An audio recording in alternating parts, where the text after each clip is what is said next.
We just posted this yesterday about the $113 billion that was given to Ukraine in 2022. However, there's this other $10 billion that's going out that they've been kind of keeping the press low on. Here, listen. Biden administration unveils $10 billion Ukraine aid package as war enters second year.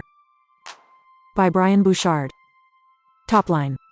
The Biden administration announced an additional $10 billion aid package to Ukraine on Friday, hours after announcing another $2 billion in military aid and a new round of sanctions targeting Russia, as Ukrainian President Volodymyr Zelensky pleads for Western support to win the war.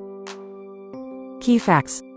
The aid package includes financial support to the Ukrainian government as well as energy assistance for its citizens, suffering from Russia's attacks, including on Ukraine's power grid and infrastructure, Secretary of State Antony Blinken announced in a statement Friday afternoon.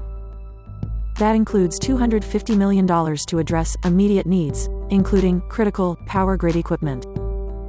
Blinken said the U.S. has also started distributing $9.9 billion in grant financing being disbursed by the World Bank's Public Expenditures for Administrative Capacity Endurance, PEACE program, which he said is crucial to Ukraine to provide healthcare, education and emergency services to its citizens.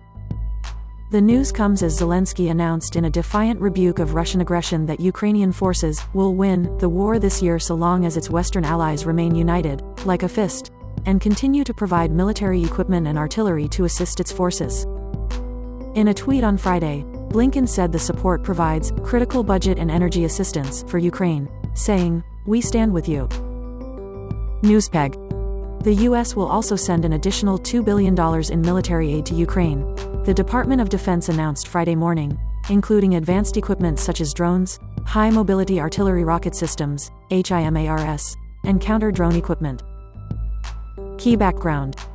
The announcement comes nearly 1 month after the U.S. agreed to send high-power Abrams tanks to Ukraine, marking a U-turn in its aid policy after months of demurring amid repeated requests from Kyiv for the tanks. It comes as U.S. officials warn Russia, which has continued to pelt Ukrainian infrastructure and civilian areas, could be planning a major offensive to mark the 1-month anniversary of the invasion. Russian attacks, however, are now subject to an international investigation into allegations of Russian atrocities and war crimes. According to U.S. envoy Beth Van Schaack, who told Sky News Friday morning it's only a matter of time before Russian President Vladimir Putin is put on trial for war crimes. Tangent. Speaking at a United Nations Security Council meeting Friday, Blinken argued in favor of peace in Ukraine, reiterating a plea from President Joe Biden for Russian President Vladimir Putin to end the war. Those peace negotiations, however, would need to assure that Russia's land grab in Ukraine is not legitimate, Blinken said, arguing a peace talk that recognizes new Russian territory would send a message to would-be aggressors that invasion is something they could get away with.